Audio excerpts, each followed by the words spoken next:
Like countless powerful women throughout history, Queen Elizabeth II was routinely underestimated. But during her record-breaking 70-year reign, she deftly managed the important strategic relationship between the UK and the US, meeting with 13 sitting presidents, more than any other American or foreign leader. USA Today's Susan Page traces this and more in her new book, The Queen and Her Presidents: The Hidden Hand That Shaped History. I spoke with her earlier today. Susan Page, welcome back to the News Hour. It's so great to be here. In this book, you make the point that Queen Elizabeth had no formal power over policy, but you argue that she was genuinely consequential. What did her influence look like in practice? Well, you think about, say, her first trip to the United States as queen. It was in the aftermath of the Suez Crisis. Relations between the United States and the United Kingdom were as bad as they had been since the start of the special relationship. And somehow, through her charm and her personality, her connection with President Eisenhower, she healed that wound.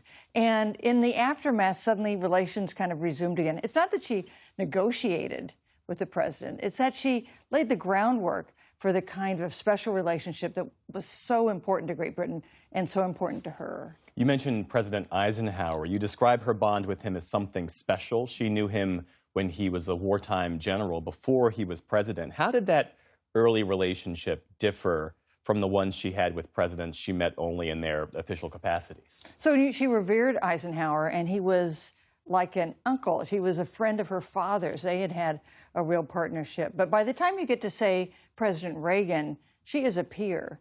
And she and President Reagan became, I think, as close as she was to any of the 13 American presidents she met while they were in office. They bonded over horses, as you might expect, and over Hollywood, because she was an enormous fan of the movies and had seen Reagan acting in movies before he went into politics. That special relationship, she saw maintaining that, you write, as really central to her role. How conscious and strategic was she about that? So she was, as it turned out, a deft diplomat. She was a smart politician. She was a shrewd judge of character. And I think these are things people didn't recognize in her because it was so behind the scenes. She didn't write a memoir. She didn't give interviews. But she did deal with presidents in a way that protected the interest of her country over 7 decades. I didn't know this until reading your book, but she had access to extraordinary intelligence briefings. How did that work? So almost every day she would get briefing papers. Every week she would get top-secret intelligence documents. And so over the period of decades, she was as informed about intelligence issues around the world as any other person, over a longer period of time than any leader, and even over issues, say, contingency plans for a nuclear war. Really? She was the one person, I think, who was involved in, aware of what the contingency plans were over that whole narrative, over that whole time when nuclear war was such a threat. You write that there were presidents who were smitten by her, to include Truman, Reagan, George W. Bush.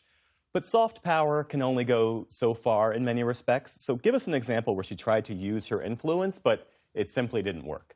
Well, no one was more smitten with her than President Trump. He told me when I interviewed him for the book that one of his earliest childhood memories was being 6 years old, sitting next to his mother, watching Elizabeth being crowned on television. And when Queen Elizabeth met with him during his first term, there were high hopes that this would lead to a trade deal that would be beneficial to Great Britain. That didn't happen. There were other factors, of course, in that there was finally a trade deal. It was after her death. So it didn't mean that she always delivered, but she was very disciplined, and she was always out there trying to deliver. Winston Churchill told her, "Stay close to the Americans," and that is what she tried to do. That Trump meeting, you report that a senior British official described the Queen wearing the Obama brooch on the day of President Trump's arrival as a silent act of resistance. That is a striking claim for a monarch who was really studied in neutrality. A rare example of that. But this was a brooch that Michelle Obama had given her. She had worn it only once, and that was for the reciprocal dinner with the Obamas. For 7 years, she had not been seen in public. Then on the day that President Trump arrives in England, she is in a formal meeting with some religious leaders, and she's wearing it. And I think those close to her told me there was no other way to interpret that, but to interpret it as a statement of resistance to Trump and a statement of support for President Obama, with whom she was actually quite close. The Queen, as you mentioned, gave no interviews, never wrote a memoir. She kept a diary. How did you go about reconstructing her inner life? So watch what she did, not what she said.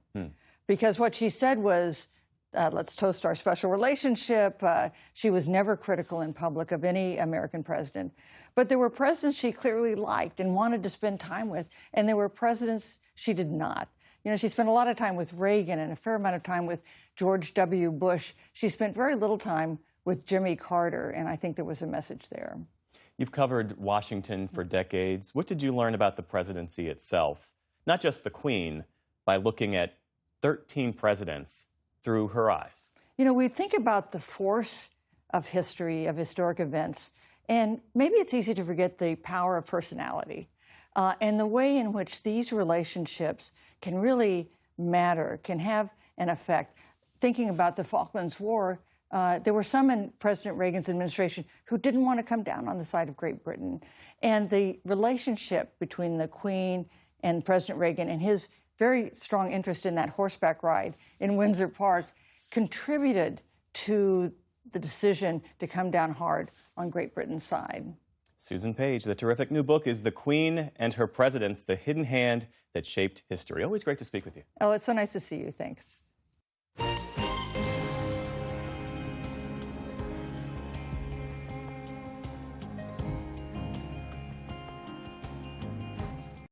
Support journalism you trust. Support PBS News. Donate now, or even better, start a monthly contribution today.